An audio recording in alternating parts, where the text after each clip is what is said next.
सज्जनों और देवियों, सदगुरु कबीर की पंक्तियाँ हैं। जमते उलट भय हैं राम, दुख बिनसे सुख कियो विश्राम। बैरी उलट भय हैं मीता, सातक उलट सुजन भय चीता। अब मोहि सर्ब कुशल करिमानिया, शांति भई जब गोविंद जानिया। तनमा होती कोटि उपाधि, उलट भई सुख सहज समाधि। आप पिछाने आपे आप, रोग न व्यापे तीनों ताप। अब मन उलट सनातन हुआ, तब जानिया जब जीवत मुआ। कहें कबीर सुख सहज समावो, आप न डरो न आप डरावो। आप न डरो न और डरावो। जमते उलट भय हैं राम, जीवन में बड़ा बदलाव आ गया। यम राम बन गया। यम बांधने वाला, पीटने वाला, नरक में डुबाने वाला, कितना दुखदाई। और राम बन गया, कल्याणकारी हो गया। वैसे यम का अर्थ है संयम। और यमपुरी, वेद का यमपुरी स्वर्ग है। वेद की यमपुरी दुखद नहीं है। जर्मनी में एक विद्वान ने कहा कि वेदों में स्वर्ग का वर्णन है, नरक का वर्णन नहीं है।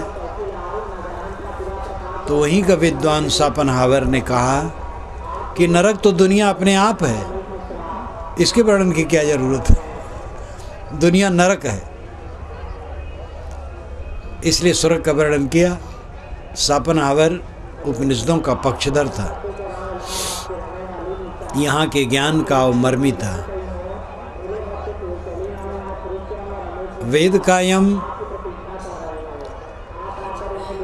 नियंत्रक है, मंगलकारी है। और यम शब्द नियंत्रण में है भी।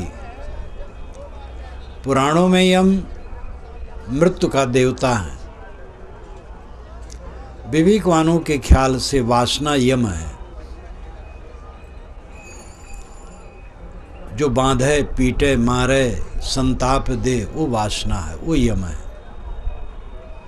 मन का क्रोध, मन का काम, मन का लोभ, मन का मोह, मन की ईर्ष्या, द्वेष, चिंता, उद्वेग, अशांत, कलह, प्रतिक्रिया, रिएक्शन, ये सब मनोविकारों का समुच्चय यम है। यही यम सब को रुला रहा है। नींद खुले और देखो मन को क्या सोच रहा है। ईर्ष्या तो नहीं सोच रहा है किसी के लिए, क्रोधातुर नहीं है, कामातुर तो नहीं है, उद्वेग में तो नहीं है किसी के लिए प्रतिक्रिया। नींद खुली और पत्नी के लिए प्रतिक्रिया शुरू हो गई। आपके ख्याल से पत्नी आपके अनुसार नहीं चलती। लड़के के लिए, मित्र के लिए, संबंधियों के लिए, परस्पर जिनसे व्यवहार है उनके लिए प्रतिक्रिया शुरू हो गई। गुरु के लिए, शिष्य के लिए, किसी के लिए भी हो। अविवेक आता है तो वो किसी को बचाता थोड़े है। मन में क्या उठा, नींद खुली और मन में क्या उठा, इसको देखो।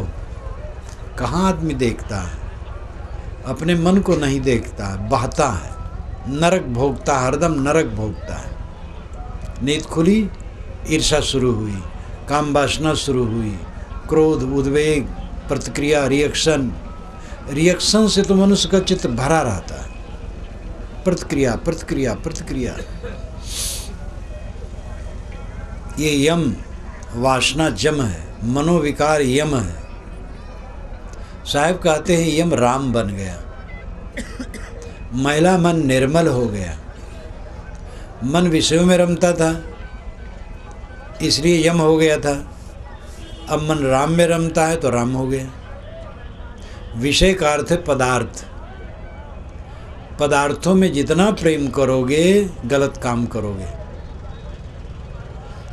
पदार्थों का मोह बढ़ते बढ़ते चोरी होती है, व्यभिचार होता है, हत्या होती है, राहजनी होती है, जेब कतराई होती है, दूध में पानी मिलाया जाता है, घी में डालडा मिलाया जाता है, डालडा में चर्बी मिलाई जाती है, गबन किया जाता है। छोटे बड़े सारे अपराध पदार्थों के मोह के कारण, पदार्थों में मन को रमाना, इससे यम निर्मित होता है, यमराज निर्मित होता है, गंदी वासनाएं निर्मित होती हैं। और मन को राम में रमाना अमृत पद है। बाहर पदार्थ है, भीतर राम है, बाहर काम है, भीतर राम है। जहाँ तक देखो ये सब कामना उत्पन्न करने वाले हैं। देख देख करके आदमी कामना के अधीन होता है। किसी गाड़ी, किसी बिल्डिंग, किसी का ऐश्वर्य, किसी की चीज़ें देख करके मन चल गया तो आप दरिद्र हो गए। और कहीं मन नहीं चलता है तो आप बादशाह हैं, बिना पैसे के आप बादशाह हैं। ये साखी तो साहिब की बहुत प्रसिद्ध है। चाह गई चिंता मिटी मनुआ बेपरवाह, जिनको कुछ नहीं चाहिए सोई शाहनशाह, निष्काम पुरुष शाहनशाह है। जीवन गुजर करना पड़ता कैसे न चाहे, चाहने से जीवन गुजर होता है। परिश्रम और प्रारब्ध दो पर ध्यान दो। परिश्रम और प्रारब्ध। परिश्रम अपनी श्रेणी का करो, जहाँ आप रहो मेहनती रहो, आलसी न रहो। वैसे आलसी का भी गुजर होता है लेकिन वो अच्छा नहीं है। मेहनती रहो, बुढ़ापा में भी मेहनती रहो, बैठाकू न रहो। बैठोगे तो शरीर ही रोगी हो जाएगा। हाँ, जिम्मेदारियों को घटाओ, प्रपंच को घटाओ, साधना में लगो, लेकिन परिश्रमी रहो। तो परिश्रमी रहो और साथ साथ प्रारब्ध पर विश्वास रखो। प्रारब्ध कहते हैं जीवन में भोग का प्रारंभ है। भोग का मतलब है सोना, जागना, खाना पीना, जीवन का निर्वाह, ये भोग है, प्रारब्ध भोग है। और ये अटल है, ये सब की व्यवस्था होती रहेगी, घबराओ ना। आदमी सोचता है हमारे बच्चे नहीं, सेवा कौन करेगा।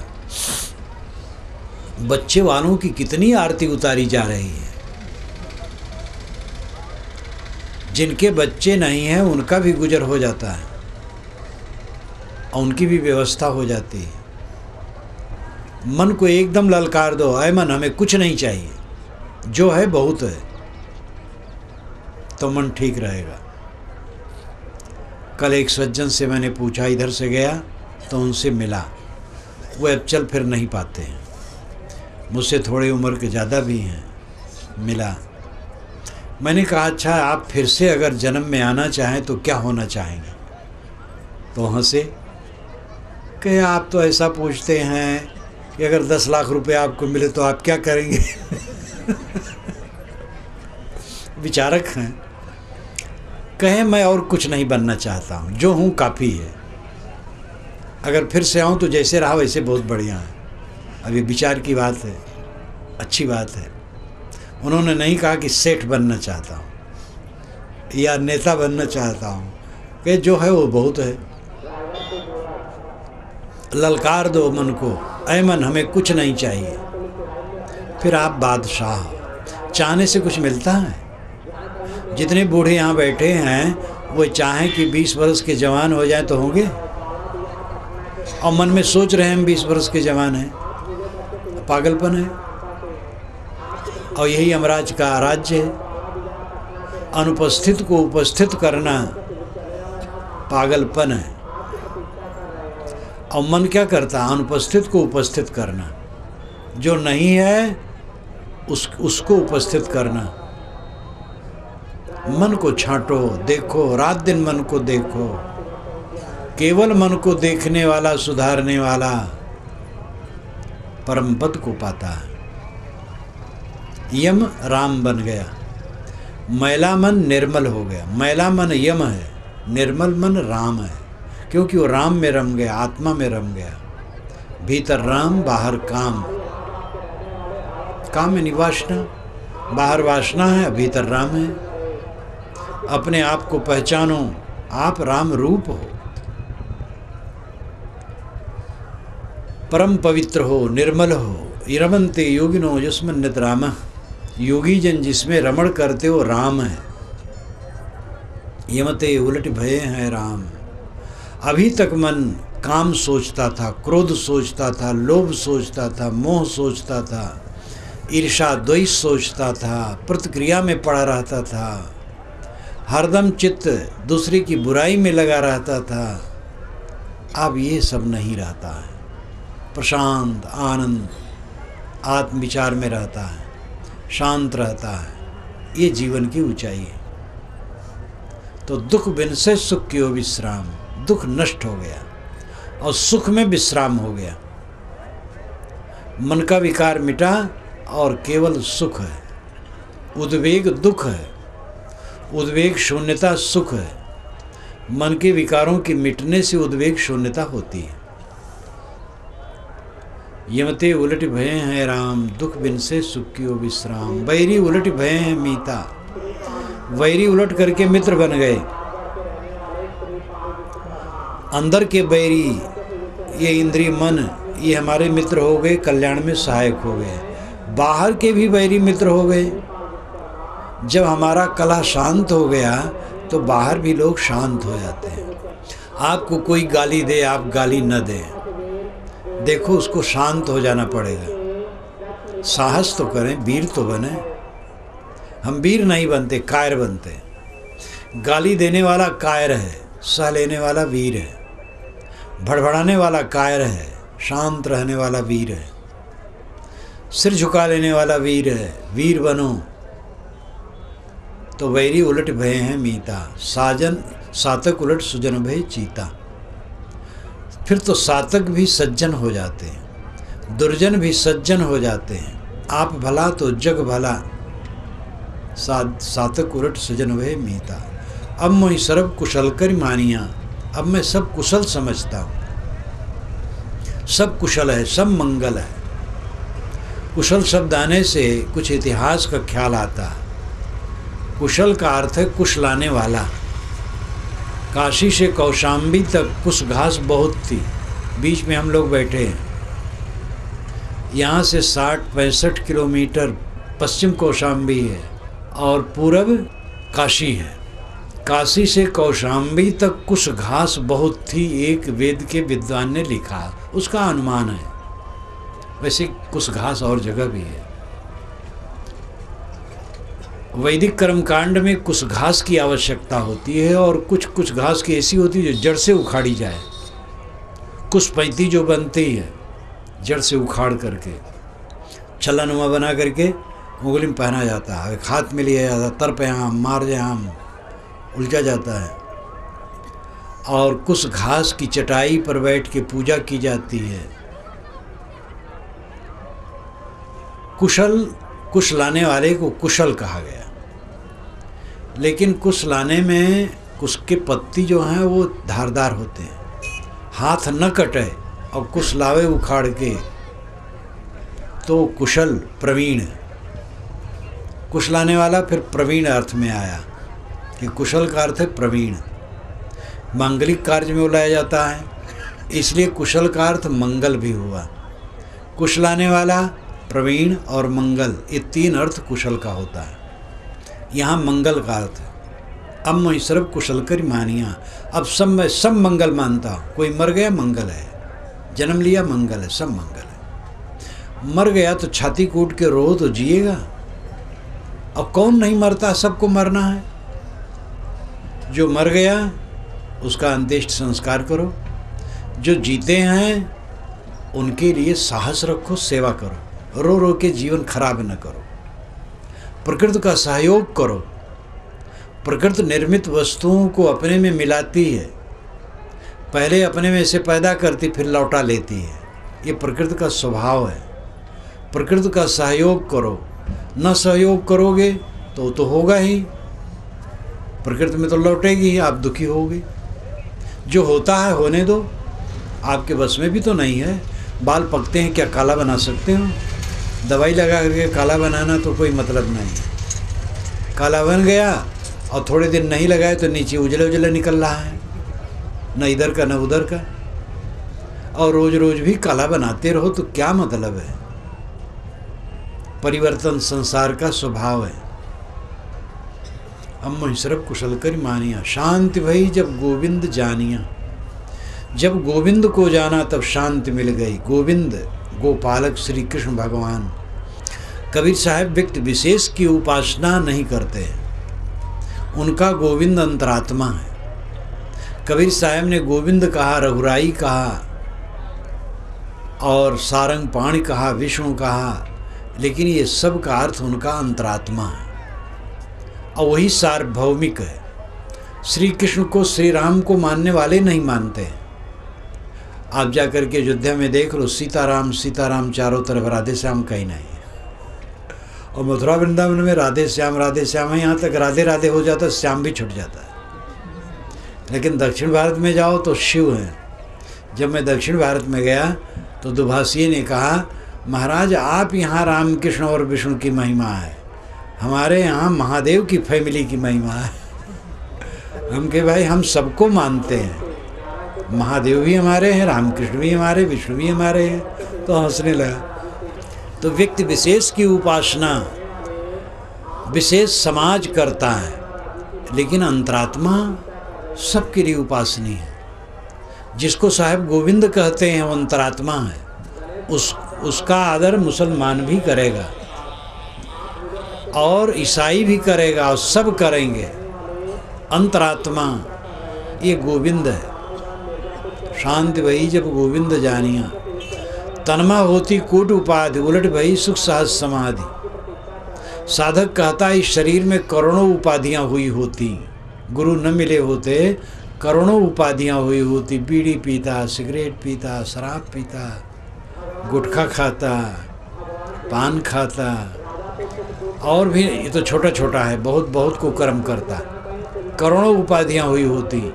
लेकिन गुरु मिल गए तो उलट भई सुख सहज समाधि। उलट करके सहज समाधि हो गई, जो महासुख है। सहज समाधि का अर्थ है अपने आप में शांत हो जाना। उलट भई सुख सहज समाधि। अब मैं सर्व कुशल कर मानिया, शांति भई जब गोविंद जानिया। तन्मा होती कोटि उपाधि, उलट भई सुख सहज समाधि। आप पिछाने आपे आप, रोग न व्यापे तीनों ताप। अपने को अपने आप में पहचान लिया, अब रोग नहीं व्यापेगा, तीनों ताप नहीं लगेंगे। ये रोग, ये तीनों ताप मन के हैं। ज्ञानी के शरीर में भी जड़ बुखार आ सकता है, बीमारी हो सकती है। मन का ताप मिट गया, मन की बीमारी मिट गई, मन का क्लेश मिट गया। जिसका मन निर्मल हो गया, क्लेश रहित हो गया, सब समय आनंदमय है, वो धन्य है। और ये बड़ा सरल काम है, ये काम बड़ा बड़ा सरल है। अहंकार छोड़ दो, अहंकार करोगे मन जलेगा, अहंकार छोड़ दो शीतल हो जाओ। कामना करोगे मन जलेगा, कामना छोड़ दो शीतल हो जाओ। लेकिन वो कामना अहंकार इतना चिपका है कि छोड़ते छोड़ते छूटता नहीं। छूटेगा, डट के लगते नहीं। जैसा एक साधारण काम में लोग लग जाते, इसमें कहाँ लगते हैं। जो लगेगा छूटेगा, ये बहुत सरल है, ये केवल भावनात्मक है। लोह जंजीर न रसरी बंधन, बड़े बड़े सुभट सुखाए पछरवा हो। लोह जंजीर और रसरी का बंधन इसमें नहीं है, वासना का बंधन है। आप पिछाने आपे आप, अपने आप में अपने आप को पहचानो। जो अपने को पहचाना वो परमात्मा को पहचाना, जो अपने को नहीं पहचानेगा परमात्मा को क्या पहचानेगा। परमात्मा, परात्मा, परमात्मा, ये आत्मा ही शुद्ध हो गए, परमात्मा है। परमात्मा कहीं बाहर मिलता है? बाहर कहीं नहीं मिलता है, सबके अंदर में परमात्मा बैठा है, वो छूटता ही नहीं है कभी। हम स्वयं अज्ञान से छोड़े हैं, जैसे लड़के खिलौने में उलझे हैं, हम दुनिया के खिलौने में उलझे हैं। जो रहने वाली चीज़ नहीं उसी में राग किए बैठे हैं। आप पिछाने आपे आप, रोग न व्यापे तीनों ताप। अब मनोरथ सनातन हुआ, तब जानिया जब जीवत मुआ। अब मन उलट करके सनातन हो गया। सनातन धर्म क्या है? सनातन धर्म की परिभाषा लोग करते हैं, गया प्रयाग इत्यादि तीर्थ मानना, वर्ण व्यवस्था मानना, गाय को पूज्य मानना, गौरी गणेश की पूजा करना, तुलसी अपने आंगन में रखना, गंगा जमुना सरजू नदियाँ पवित्र मानना, रामकृष्ण आदि अवतार मानना, ये सनातन धर्म है। ये सनातन धर्म की परिभाषा अल्पकालिक और संकुचित है। सनातन धर्म उसे कहते हैं जो सभी देश काल में व्याप्त हो, कोई नकार न सके। सनातन कहते हैं नित्य को। वेद में ये सब नहीं है। वेद के देवता दूसरे हैं। ये सब कोई देवता, आजकल जितने हिंदू देवता पूजते हैं वेद में एक भी नहीं है। और वेद के जितने देवता हिंदू कोई नहीं पूजता है। वेद का सबसे बड़ा देवता इंद्र है और कोई हिंदू इंद्र को नहीं पूजता है। तो ये तो समय के प्रवाह में देवी देवताओं की कल्पनाओं में परिवर्तन होता है, पूजा पद्धतियों में परिवर्तन होता है। और हिंदू छोड़ो, गैर हिंदू वे कैसे इसको सनातन धर्म मानेंगे? सनातन धर्म है संयम और शील। अपने पर नियंत्रण करो और दूसरे के लिए कोमल बर्ताव करो, ये सनातन धर्म है। ये पूरी दुनिया में मान्य है। मुसलमान, ईसाई, यहूदी, जैन, बौद्ध, वैष्णव, वेदांती, कबीरपंथी सब मानेंगे संयम और शील। ये सार्वभौमिक धर्म है। अपने पर कंट्रोल रखो और दूसरे के साथ रहमदिली का व्यवहार करो, ये सनातन धर्म है। अगर कोई दूसरा लोक हो, वहाँ प्राणी हो, जैसे ये लोक है, ये भूमंडल, ऐसे तमाम भूमंडल हैं। कहीं अगर मनुष्य हों और विकसित हों तो क्या आप पाएंगे वहाँ वेद, कुरान, बाइबिल, जिंदा बेस्ता, रामायण, गीता, बीजक, कबीर, गुरबाणी, ये सब कहीं वहाँ होगा? कुछ नहीं होगा। वहाँ राम रहीम कहने वाला कोई नहीं होगा। इस भूमंडल की पूजा पद्धति और देवी देवता वहाँ कुछ नहीं होंगे। वहाँ अपने ढंग का कुछ होगा, लेकिन इसका मूल्य वहाँ भी होगा। अपने लिए संयम और दूसरे के लिए शील। हम क्या चाहते हैं दूसरे से? हमारे साथ कोई कठोर बर्ताव न करे, कोमल बर्ताव करे। हम दूसरे के साथ कोमल बर्ताव करें, यही धर्म है। और कोमल बर्ताव तब संभव है जब अपने पर संयम हो। महाराज राम अपने पर संयम रखते थे, इसलिए उन्होंने माँ बाप और भाई के लिए कोमल बर्ताव किया। शाम को बताया गया राजगद्दी और सुबह दिया गया वनवास, और वे चिढ़े नहीं, दुखी नहीं हुए, क्रोध नहीं किए, चुपचाप चले गए। ये संयम का फल है। उनके जीवन में संयम न होता तो क्रुद्ध हो जाते और उनको कोई न हटा पाता, लेकिन कोई क्रोध नहीं। भरत के जीवन में संयम था। जब वो सुने बहुत दुखी हुए। राज तो मिल गया था, गद्दी बैठ जाते, नहीं बैठे, संयम था उनको।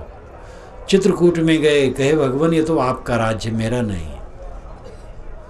जब वो नहीं आए तो उन्होंने राज्य की सेवा की, भोग नहीं किया। राम जितना कष्ट उठा के जंगल में तप किए, उतना वो सिकस्त रूप में रह करके शहर से बाहर जंगल में रहते थे, वहीं से राज संचालन करते थे और कष्ट तप करके 14 वर्ष बिताए। ये उनके संयम का फल है। तब उन्होंने महाराज राम के लिए शील का बर्ताव किया। कौरव पांडवों में संयम नहीं था, तो शील का बर्ताव एक दूसरे के साथ नहीं कर सके। दुर्योधन संयम नहीं रखा और भाई का राज्य हड़प लिया। युधिष्ठिर के परिवार में भी संयम नहीं रहा और गुरु, दादा, चाचा, काका, नाना, मामा सबको काट डाले।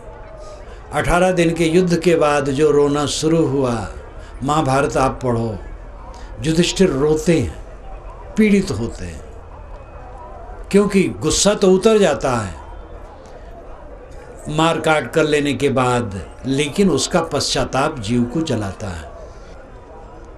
श्री कृष्ण और गीता मेरी एक छोटी सी पुस्तक है, उसको पढ़ लें तो देखेंगे कि युधिष्ठिर कितना रो रहे हैं, व्याकुल हैं, एकदम पीड़ित हैं। विजयी कभी सुखी होता है?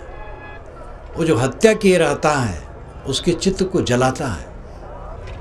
अब मैं सर्व कुशल कर मानिया, शांति भई तब गोविंद जब गोविंद जानिया, तनमा होती कोटुपाद, उलट भई सुख सहज समाध, आप पिछाने आपे आप, रोग न व्यापे तीनों ताप, अब मनोलट सनातन हुआ, तब जानिया जब जीवत मुआ।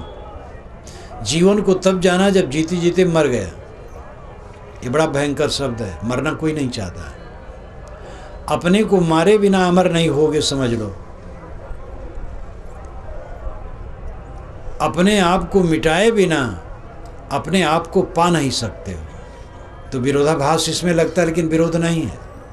हमारे में दो मैं है, एक गलत मैं, एक सही मैं, एक नकली मैं, एक असली मैं। असली मैं आत्मा है और नकली मैं देह, उसके नाम रूप गुणकर्म स्वभाव और ऐश्वर्य है। ये जो नकली मैं है, देह और उसके नाम रूप, इसको मारे बिना, इसका अहंकार छोड़े बिना असली मैं आत्मा राम में कोई रम नहीं सकता।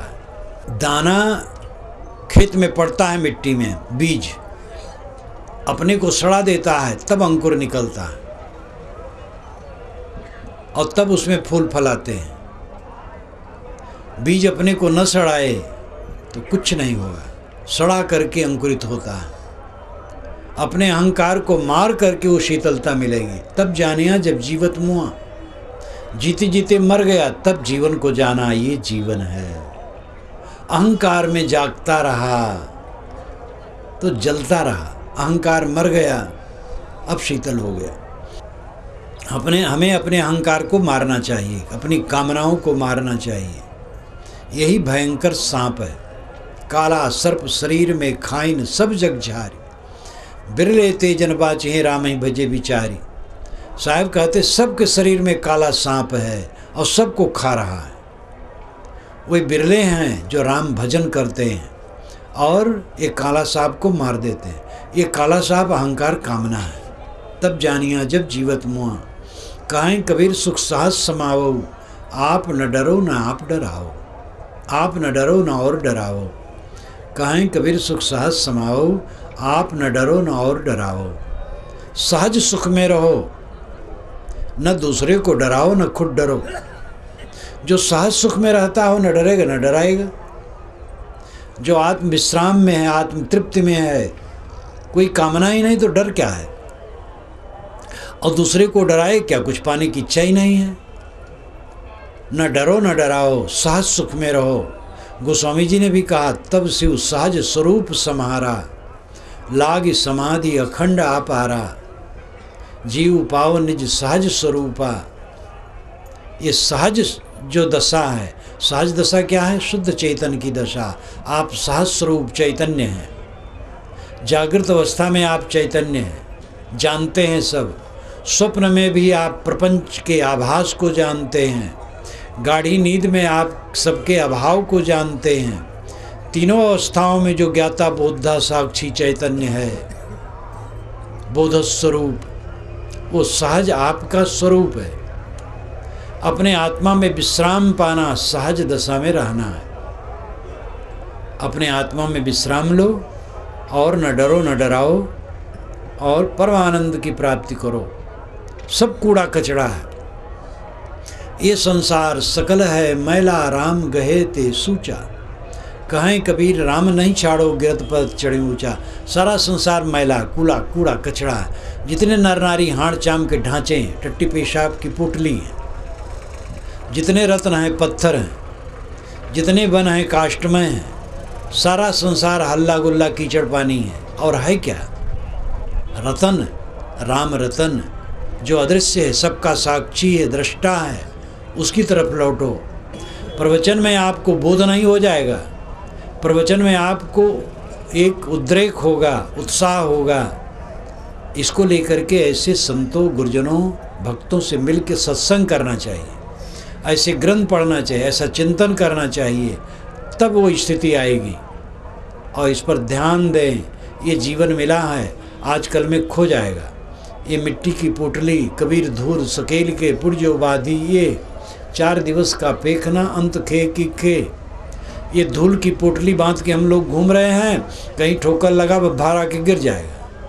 बहुत थोड़े समय के लिए है, जगह और अपने कल्याण का काम करें।